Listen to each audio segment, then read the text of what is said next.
Different's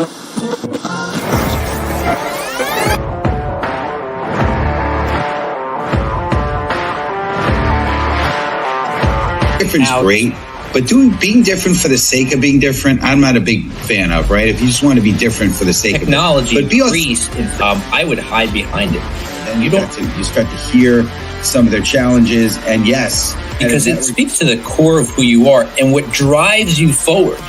Because what makes you different is what drives you.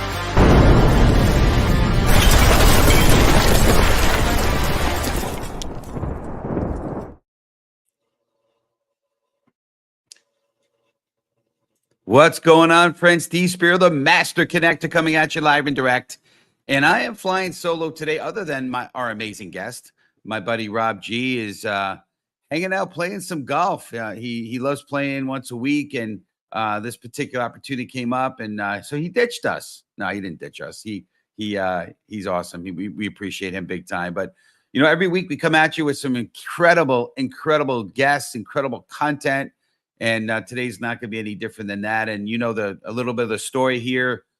Started the show in November 2020 in the thick of COVID. My good friend Cameron Toth encouraged me to do this. So I had gotten approved for LinkedIn Live back when it was hard to get approved. And I'm like, I got to do something with this. And we created the Master Connector Show. And it's been a blessing. Of course, this introvert, Rob and I now, who's now my co-host, we've done about 25 episodes together.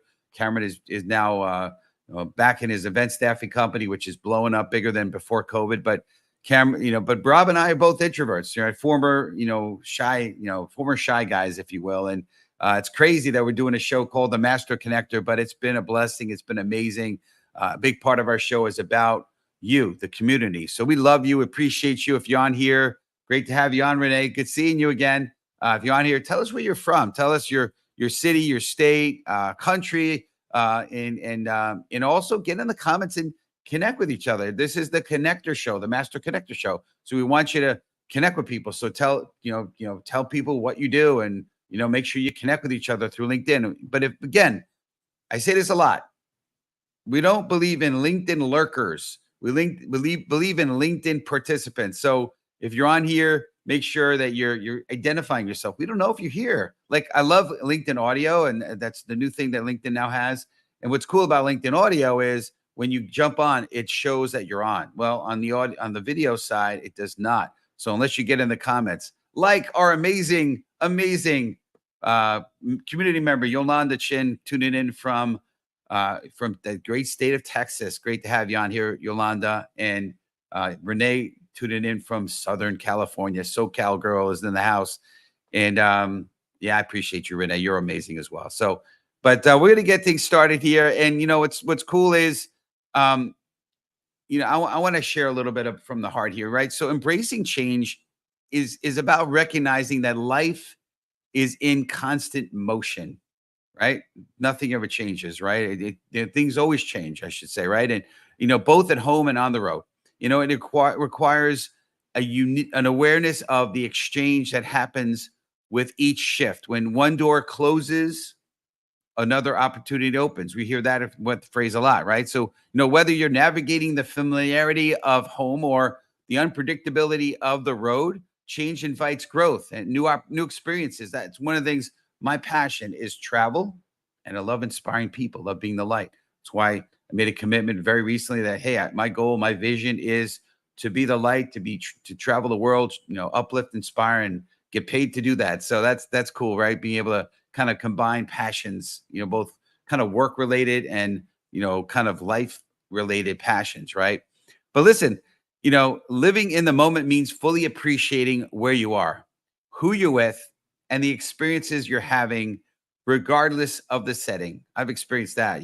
Sometimes in the craziest tragedies, you've been able to have an opportunity to connect with people and be a blessing to people. And we saw that, unfortunately, when we're not too far away from the the anniversary of 9/11 and the craziness that happened there, but people came together, and there was a lot of great things that have happened in that crazy tragedy. But at home, this might mean savoring the comfort of routine, while on the road it could involve embracing the excitement of the unknown. That's the other thing I love about we're planning this trip to Italy, and we're thinking about initially we were like, hey, we should probably plan it all out. But, there's a part of us that's like, we should just go and wing it and experience the crazy excitement of that, and who we'll meet and what we're going to do and all that. Right.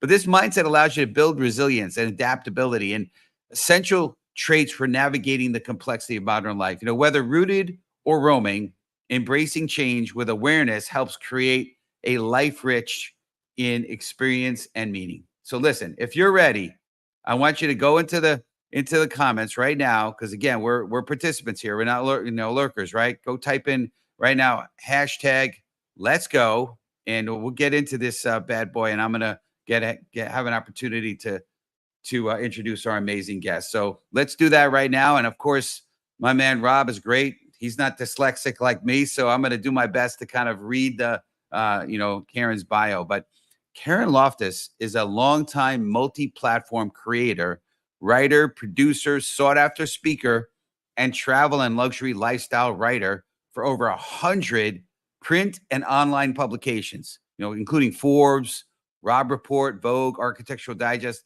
Pre-COVID, she launched Women's Adventure Travel, which I guess an acronym WAT, W-A-T, right? A hub for women-driven content and events, and a travel company where she designs and leads trips for women where they see the destination through a feminine lens. Cool. Karen and her team also create custom travel tips and retreats under her Lofty Traveler umbrella for individuals, groups, and companies. She curates travel for high net worth individuals and coordinates travel, conferences, and retreats for various companies. So if you're ready, please welcome to the show the amazing, the unbelievable Ms. Karen Loftus. Karen, great to have you on the show with us. Hey, Steve. Thank you. Thanks for the great intro. I love it. Absolutely. I love what you were saying, like on the road, whether you're rooted or roaming. I love that. Yes. Change happens everywhere, right? That's it. The only constant is change, right? That's the one thing we know for sure. So let's look at this. Renee is writing us a little book here. She said, I'm a woman. I'm a woman's life and leadership coach. Okay. She's given a little bit about her background. All right. Well, go make sure. Listen, Renee's awesome. Go make sure to connect with Renee for sure. And she says, let's go. And obviously Yolanda is welcoming you. And yeah, we're excited to get things rolling. So, and Karen, tell us again where you're tuning in from. I know you could be anywhere in the world, which you always are, right? But where are you in right now? Yep. Just got back from Vegas from a big travel conference for 10 days, Virtuoso in Las Vegas. But I'm presently outside of Philadelphia, which is where I'm based. Awesome. Very cool. And I'm sure what happened in Vegas stays in Vegas. You're probably not going to be able to tell us. Right? But anyway. You'd have to kill me. Exactly. But so community, we love having everyone on here. Why don't you go ahead and in the hashtag, in the comments, type in hashtag embrace as we get into this first question for Karen. So Karen, here's the question, right? How can embracing change lead to unexpected opportunities in both life and business? If you would, please. Well, this idea of exchange of change to me came about when I thought of travel. In my the 3 tenets of my women's travel company are community, empowerment, and story. And the empowerment part of it is if you leave your home and you go someplace you've never been, you've traveled with people you've never met, you've done things you never imagined you could do. Inherently, it's incredibly empowering. And there's, I think Renee just mentioned transformative. Travel in its very essence is transformative. So I believe in transformative travel. So when you go to these places, you change, but whether you go to another city or state or more far-flung adventures in Europe and Asia, or even something as far away as Africa, you change, but at the same time, it's not a dartboard. It's not like we're throwing darts at a wall. It is an exchange of change because the people you interface with and things that happen, you change and they will never be the same. So I think just stepping out of your comfort zone, whether it's travel or, when it comes to work, launching a new business, or even just presenting yourself to an audience you've never known, or taking on a new, part of your entrepreneurial in journey, that always creates change and therefore spurs on creativity and great growth, of course. Love it for sure. Absolutely. Yeah. So Yeah, and I wanted to just share like a couple little Please, stories. My background, of please. course, I work in travel, but my background, I was a stand-up comedian for 10 years all over the world. I had a nonprofit called Body Comedy. I worked with survivors of violence. And then, of course, now I'm in travel. So when I used to travel the world as a comedian, it was, super risky. I think of stand-up comedians as like the bungee jumpers of the entertainment world. You never knew what was going to happen. And I started in New York, then was in LA. But when I went overseas to perform 25 years ago in the Middle East and in Asia, one night, a lot of members from Parliament in Singapore took me out to dinner, all these members of banks that were the sponsors. And they said, because it was much more, provocative to have a woman on stage in these other countries. I was the only female in a comedy festival. And this member of Parliament said, "You just changed the face of our culture tonight." So that was an incredible change that I was like, oh, wow, we take this for granted in the US. And when I went to Kuala Lumpur and I was on stage, women that were dressed in traditional hijabs came up to me and said, "You're saying everything that I'm thinking." And I was like, you don't need a microphone to say this. So there's an example of the journey, and what I went on totally changed me, but it was amazing to see how it also changed. So I liken it to a dance, this exchange of change. Love it. That's great. Yeah, I was trying to remember as you were talking.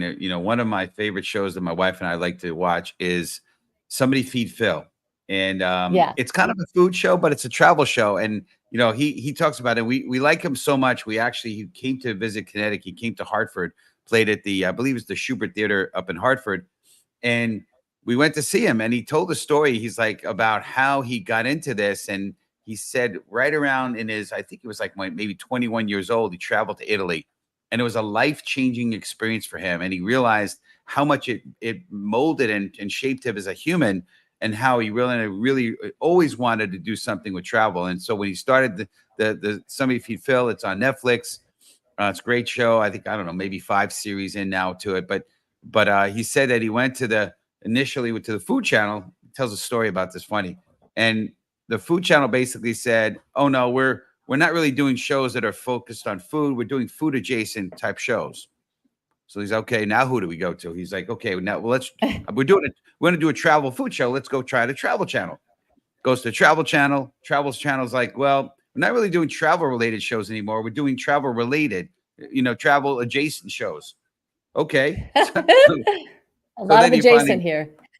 yeah, exactly. But he finally wound up getting an opportunity to go on Netflix. But it's a great show. But again, I know that this is not about his show, but the idea of travel, right? And some of the things that I love to do is I love talking to and meeting people, and I love eating. And so travel is just such a cool place to just experience those things. And then, of course, all the other adventures that you experience. I remember going to Spain, and we went to Rock of Gibraltar, and this visual, we have pictures of it, this monkey, the monkey they're out and about on, my experience of monkeys were at the Bronx Zoo, but I had a monkey on my head, and this is when I had hair. So, but anyway, Yeah. crazy stuff. Yeah, I But mean, travel, after being a stand-up for 10 years, which was incredible travel and so life-changing, a friend of mine invited me on what's called a press trip, where I went to New Zealand to cover the Cocktail World Cup, and I was there as a journalist and covering it. And then one thing led to the other, and the people in charge of it were like, "Oh yeah, we're doing bungee jumping," because the mixologists were making drinks while bungee jumping and being judged. And so I thought I was just watching it. And then before I knew it, they like have you weighed, they brand your hands, suddenly your legs are bound, and like hopping off this bridge going, I had no intention of bungee jumping, but I looked at stand-up as the bungee jumping of the entertainment world. On my first ever trip as a travel writer, I was literally bungee jumping off a bridge in New Zealand. And it was so crazy. And that's really what got me really into the adventure, because you are so out of your comfort zone. You do something that is scary and, daunting, but you yeah, come out of it. And I think that's where the pleasure bleeds into the business, is that when you do these things on a personal level or a physical level, or, travel, you do these things that are really out of your comfort zone, and you're on your own, and you meet people, and you hold your own, and you discover things about yourself you didn't realize. And then you take all that home, and then you bring that back to your rooted place. Now that's a bit more expansive and a bit more different and interesting. So I always yeah, find that you find something about yourself you didn't realize when you go on the road. no doubt. Just want to acknowledge Renee, who's in the comments here a lot, which is great. She's like, very true, Karen. All lives change when you get to share your voice with others. And then she's like, talk about jumping in all in, huh? That's great. Appreciate that. That's awesome. Absolutely. Well, we want to keep things rolling here. We want to kind of cover a few spots here. So want to talk about embrace. I'm sorry, about growth now. So we're going to jump in on the topic in growth. So community, type in hashtag growth. And as we ask this next question. So Renee, yeah, I'm calling you Renee. Karen, what is the exchange to change truly mean, and why is it crucial for growth? Okay, and you kind of touched on it, but let's dig into that a little bit deeper if we can. Yeah, I mean, again, I think I've always put myself in, I don't want to say dangerous situations, but being a stand-up, I've lived in New York and LA, I lived in Europe and London and Barcelona. So I'm, moving careers, entertainment, but at the same time, I want to make sure I don't get stagnant. I am constantly growing personally, professionally. So when I moved back to LA after being in New York, I was really careful that I didn't want to be, even though I was traveling the world as a comedian, I wanted to make sure that when I came back home to LA, that I was still expanding my horizons and traveling in other worlds. So I'd launched a nonprofit called Body Comedy, and I worked with survivors of violence, women, teen prostitutes, women and girls. And Comedy Central was my sponsor, but essentially I went all over LA and I ended up working with male domestic violence offenders. And it was this incredible program, but it was super risky because the whole thing was I wanted to make sure that I lived in other worlds outside of just the one town of entertainment. So that personal growth was incredible. It was kind of scary sometimes when people are like, why are you doing this? That I would go into a prison by myself with a boombox, which kind of dates me. But I would go in with 100 inmates and teach yoga, meditation, sound, clown. And it was so incredible and definitely incredible growth for them to see their growth, but also for me. And then I took a lot of that richness and then you bring it back into your storytelling or your performing. And so I just think there's, growth for me, again, that exchange of change where I'm always taking classes, or again, I always liken back to travel, that just constantly expanding your journey, other countries, other places. So yeah, I think growth is so if you stop growing, then you stop living. Yeah, I heard it said you're either a tomato that's ripening or a tomato that's dying, and so you always want to be growing, for sure. Yeah.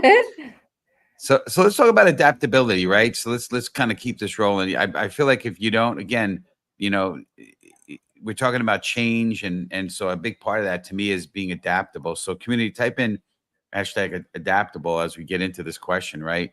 How do you stay adaptable and open to change, especially in unpredictable environments? And I know when you're traveling, things can be very unpredictable, right? Especially if you're overseas. So tell us a little bit about that, and maybe throw a story in there if you want to.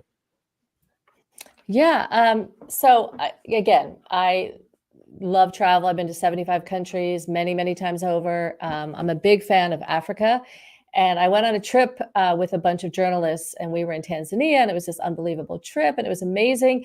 But we're in this Jeep, and one of the best things on safari is the silence of safari is like one of the most intoxicating sounds. And you hear nothing, and then you hear like the bush or the crackling while your Jeep rides, or an animal roaring in the background. But this one night, all these journalists were with us, and they were talking about editors and assignments. And I was just like, why are you talking about this? Like, we're here. Let's be in the moment. Let's be in Africa. Let's not talk about work. And it's funny, when you're in a Jeep, the animals can be like 6 feet away from you. So, I mean, if they want to take a leap and, go after you, and I was like the closest one in the back of the Jeep. And there's this moment that I guess animals, like, I didn't realize it until then. And I've been on many safaris, but this lion turned its head, like it was annoyed listening to these people talk. And it turns its head and the eyes were like cobalt black. And the guide was like, we're out of here. And we took off. And so after that trip, it was amazing, but I just felt like I was with too much familiarity in a foreign place by being with a bunch of writers and people talking about home. So I committed to going to Africa by myself. About 2 months later, I went by myself for a month, and I spent 2 weeks in Botswana and 2 weeks in Namibia.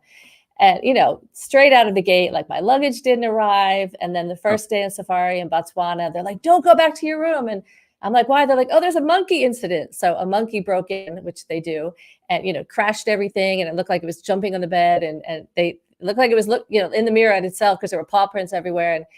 But so there were a lot of, definitely bumps in the road. But, Botswana was amazing. And then I went to a roaming safari camp, which was way out of my comfort zone. Like, I'm not a camper. And it was literally like they pitch a tent, you're in the bush, and like animals are coming around at night. And I arrived and there were 11 people. So I was the 11th wheel, 5 couples, and it was really rustic. And I thought, this is, I'm into like luxury travel.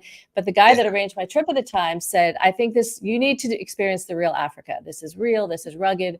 So I remember going into I would say my room, but it was a tent, and I was, crying, like, what am I doing? Maybe I took this too far. And what happened was that one of the guides came in and was like, Miss Karen. And so he was really sweet.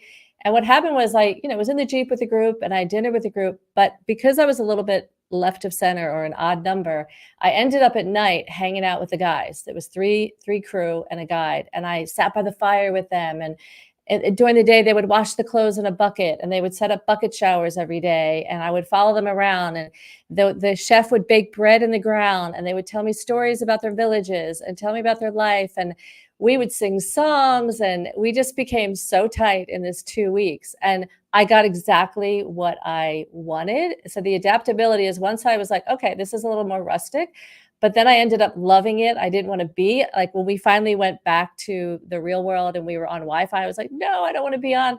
It was adapting to something quieter and lovelier. And it was exactly what I set out to get when I went on the trip, which was real Africa. I was hanging with Africans. I was hanging with the locals, not with, tourists. And it was the most amazing. And just having that little bit of shift and being adaptable made magic. I love it. It's funny because when we travel, we've done a lot. We almost never. I don't think we actually, only one time just recently. We've never, other than this recent, been in a resort where we have the all inclusive, because we want to have the true local experience and resort food and yes, it's there. So we love that. But we haven't had as crazy of experiences. That means we need to do a lot more travel. So I'll certainly be reaching out. Yes, you got to do Africa. For sure. I want to acknowledge Renee. I brought this up before, but you took something out of your comfort zone and expanded in many ways. I appreciate that. And then Yolanda basically says, "No more monkeys jumping on your bed." Okay. She's like, anyway. Yeah. But very cool. So let's move on to awareness, right? So I'm a guy from the Bronx, and it's interesting. You could be a quote unquote predator if you look like you're not aware, and you're kind of like look scared. And I believe travel can also be a little bit of that too. And I don't want it to be on the negative side of that. But it's funny because when we did go to Spain and we went to Rock of Gibraltar, we were literally a ferry ride over to Morocco, to Africa. And they're like, no, you shouldn't go. It's too dangerous. I don't know why 2 Bronx kids that are both black belts decided to listen. Wow. When we knew we could probably take care of ourselves anyway, and we didn't go. But anyway, you got to go back there. We'll go back for sure. But I want to talk about awareness. So community, type in hashtag awareness if you can. And we're going to check on this one topic, right? What strategy do you use to maintain awareness of the changes happening around you, and as it relates in general, but in particular could be, of course, some travel? I guess I'll talk about primary recency, something that happened in Vegas. We all think Vegas is just this tawdry, gambling crazy, which it can be, of course. But I was there for Virtuoso Travel Week, which is the biggest luxury travel conference. I'm used to going to conferences as a travel writer for many years, so it's a completely different, mindset. Being with my kind of nomadic, very gypsy writing, travel the world, amazing people. Now I was meeting with a lot of the sales and marketing and GM and sometimes hotelier or owners of hotels. So much more super high-end business driven, thousands of people, a bit intimidating. I mean, overwhelming. It was just, I had 88 meetings and parties and events and what have you. So it was incredible. I definitely was, I'm familiar with the travel space, but it was different. And I'm thinking, I'm at this big corporate conference. And the first night, I walk in and there's a guy, this DJ, and he's like barefoot and playing the drums and DJing. And then 5 guys come out and start singing the most amazing a cappella.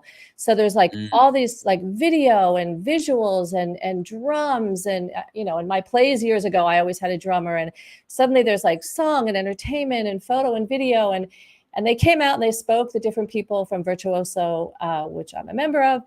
And then Simon Sinek came out, which I'm sure a lot of your followers know him. He was a keynote speaker and just super passionate and talked about like the intimacy and the personal approach of actually working with a travel advisor.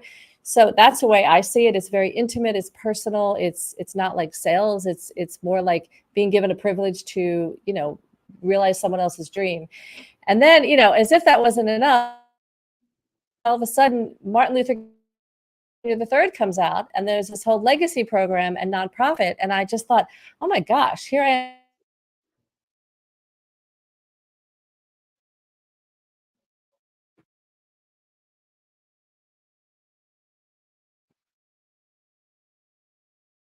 Yeah, I'm not sure if it's me or you, Karen, but something stopped went down. So anyway, this is great. I mean, I'm not unfortunately, I don't have Rob on here to tell me if it's me or Karen, but I've been having some tech challenges here and there. So, but yeah, so we're excited here to have Karen on here. I know she has an offer, and again, I'm going to continue talking until she cuts me off and comes back on here. But she has a 15-minute travel consultation offer. So if you go ahead and she is freezing. Thank you, Renee. I appreciate that. So if you go ahead and go find her on LinkedIn and make sure that you you connect with her and make sure to ask her for reference the Master Connector show. She'll definitely give you a 15-minute free consultation as an offer because you came and watched the show. So we appreciate you. We appreciate you, Karen. Sorry, we had some tech challenges, but our community got 99% of what you had to say. So we appreciate you. In the meantime, listen, community. Obviously, as you probably know, I wrote a book recently, the Tao of a Master Connector. Feel free to here she comes. She's back. Hopefully, we'll see. But in the meantime, feel free to check out the book, the Tao of a Master Connector. Order your copy today. Okay, Karen, you're back, huh? Yes. When did I pop out? I don't know, because I wasn't sure if it was me. You I were was getting a telling little the story. frozy. Yeah. Yes. So anyway, the awareness was that nothing is ever as you expect it. And I think being aware and being open to things, again, the exchange of change or the dynamic nature of change is that I was at this business event, but as I walked out of this event at Bellagio after being wowed and seeing all these different parts of my background, a part of this business conference, I come out and everyone from the GM to the chef to everyone who worked at the Bellagio, a 1.5-minute video long of people lined up through, were whooping and hollering and waving napkins and cheering, and they were showing gratitude for us being there. And that was just like, I was like literally tears streaming down. It was just this overwhelming swell of gratitude and joy, and at a business conference, which I thought was amazing. It's amazing. So that was the exchange of change, the exchange of gratitude, and just being in the moment and having a great time. Well, I already told the community about your offer while you were off camera. Best way for them to reach you, and we're going to close the show down in a minute here. So best way to reach you, and any final sentence or two you have for the community. I would just say thank you, Steve, for having me. I appreciate it. And yes, if anyone's interested in travel, personally, professionally, individually, solo travel, with a group, retreat, what have you, reach out to me on LinkedIn, DM me. I'm offering free travel consultations to anyone that reaches out and just says Master Connector Show. And I would love to meet with your people and talk to them. So thank you, Steve. I hope I get you on a African safari. That's my goal. Let's take your audience on safari. Let's do that. Absolutely. Let's do it. Yes. So, all right, Renee. Karen, I'm keeping calling you Renee because Renee's been all over the comments. I appreciate it. Thank you. I'm going to put you in the green room. Hope see you in a minute. All righty. All right. Well, that was awesome. Listen, next week, we always have great guests. Next week, we're going to have Erica Rothenberger, and I'm going to tell you a cool story about Erica when we get a chance to see her on next week, Wednesday the 4th. Same bad time, same bad channel, 1:00 EST, for the topic of the audacity to be resilient with Erica Rothenberger. And if you're interested in, I need to post that here. Give me a second here. I need my co-host here. There it is, right? And then if you want to learn more about some of the upcoming shows And if you're interested in actually sponsoring a show, go to the masterconnector.show and you can learn more about that. So, but hey, I just want to end with a last closing thought here, right? So Bethany Hamilton, a professional surfer, I think there was a movie on this, lost her arm in a shark attack at age 13.